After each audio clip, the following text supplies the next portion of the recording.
man, I knew it was him. Who the fuck took you? How many people were there? No, there was only certain people because I was fucking drinking shit. Like, honestly, I was living there, so I had to.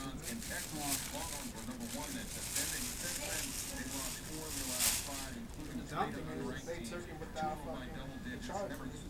Oh, yeah. Unless they knew what they were taking. They had a charge too.